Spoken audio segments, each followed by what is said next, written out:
Halo Bunda, ketemu lagi dengan saya, dengan Dokter Komang dalam channel Dokter Danen Channel.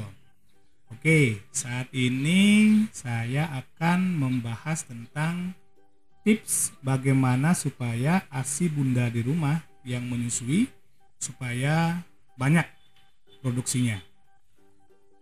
Eh, Seperti yang kita ketahui, ASI itu merupakan produk yang sangat baik untuk bayi kita. Dan rata-rata semua orang tua pastinya ingin memberikan yang terbaik untuk buah hati mereka. Cuman terkadang dalam praktek sehari-hari banyak sekali permasalahan kenapa sampai Bunda tidak memberikan ASI kepada buah hatinya. Mungkin yang pertama karena kurangnya edukasi. Kemudian yang kedua karena ada suatu penyakit tertentu. Kemudian yang ketiga mungkin karena produksi ASI itu sendiri yang seret. Ya, sedikit sekali keluar ASInya. Nah, pengalaman saya bertemu dengan beberapa bunda-bunda di luar sana yang punya bayi, yang paling sering menjadi kendala adalah produksi ASI yang seret. Nah, karena masalah itu kita akan bahas untuk saat ini. Saya akan berbagi beberapa tips yang bisa Bunda lakukan di rumah supaya produksi ASI dari Bunda ini produksinya lebih baik dan lebih banyak. Oke, untuk mempersingkat waktu kita akan mulai dari yang pertama ya. Yang pertama yang bisa Bunda lakukan adalah IMD. Nah, IMD maksudnya adalah inisiasi menyusui dini. Yang disebut dengan IMD ini adalah ketika Bunda atau punya saudara yang lain yang melahirkan, bayi yang lahir itu segera kita susui ke bayinya, ke bundanya ya. Bayinya lahir kemudian taruh di dadanya seperti ini biasanya ya. Nanti bundanya akan mendekap bayi tersebut dan bayi ini akan dengan sendirinya mencari puting payudara dari ibunya. Kemudian kenyotkanlah bayi. Itu proses yang pertama kali ketika bayi kita untuk melakukan pengisapan payudara ibunya.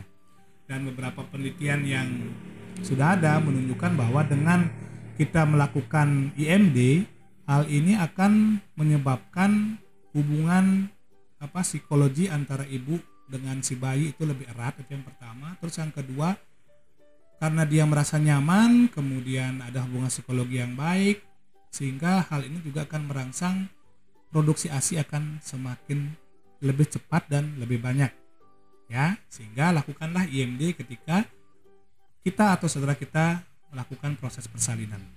Oke, itu yang pertama. Kemudian yang kedua adalah yang bisa Bunda lakukan setelah proses persalinan, lakukanlah room in. Room in maksudnya Bunda dengan bayinya kita rawat bersama di dalam satu ruangan ya, supaya lebih mempererat tali kasih sayang ya, hubungan batinnya, jiwanya itu lebih erat antara ibu dengan bayinya, sehingga ibu juga lebih sering bisa menyusui bayinya ya. Kemudian bayinya merasa nyaman, kemudian semua kegiatan dilakukan dengan bayinya, baik dengan mengganti popok, kemudian memandikan di ruangan yang sama lebih bagus ya. Itu dilakukan room in. Kemudian yang ketiga, setelah kita melakukan room in, yang mesti Bunda lakukan adalah lebih seringlah untuk melakukan bayinya itu mengisap pada payudaranya Bunda ya, dengan intensitas 8 sampai 12 kali per hari per 24 jam ya.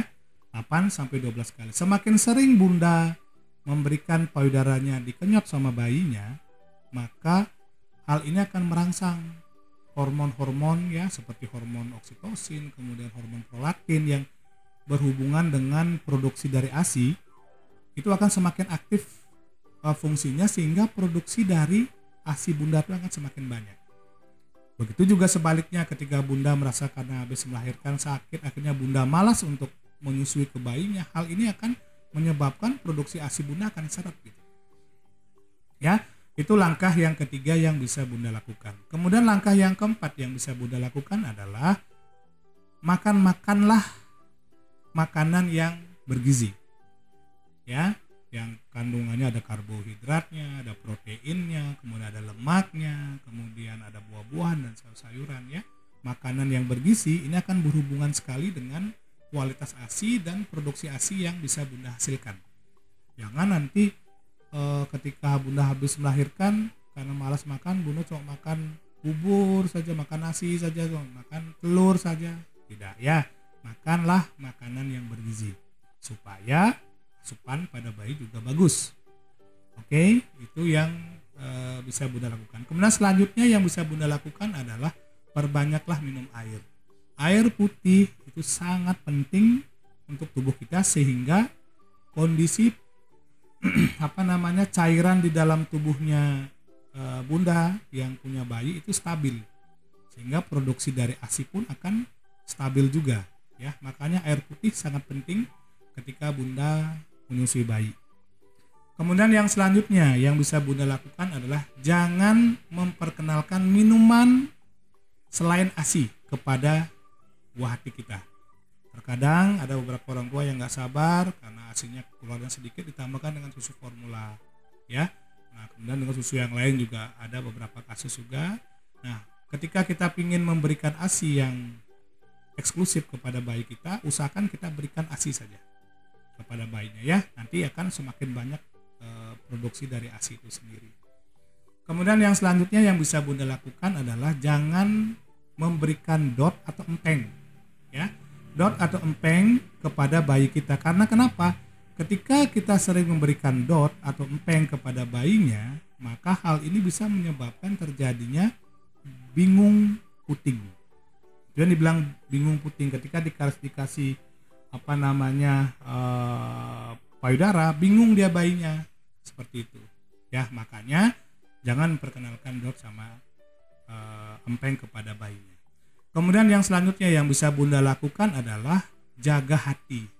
Jangan sampai stres. Ya. Kita harus bersyukur kita dikaruniai seorang anak, Tuhan menitipkan anak kepada kita. Kita harus hatinya gembira. Ya. Jangan kita merasa tertekan karena kita punya anak, bayinya menangis, kita stres, jangan. Syukuri itu ya, karena kenapa? Dengan kita happy, kita bahagia, kita rasa bersyukur, kita memberikan kasih sayang yang kasih sayang kepada buah hati kita, hal ini akan menyebabkan produksi ASI kita akan semakin banyak juga.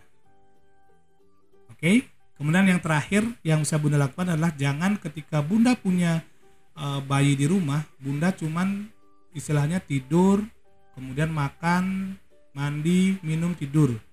Jangan ya, lakukanlah exercise ringan ya, olahraga ringan supaya Bunda ini istilahnya lebih rileks. Ya, ketika Bunda tuh lebih rileks karena melakukan exercise gerakan-gerakan yang ringan ya, yang tidak terlalu berat, exercise olahraga ringan.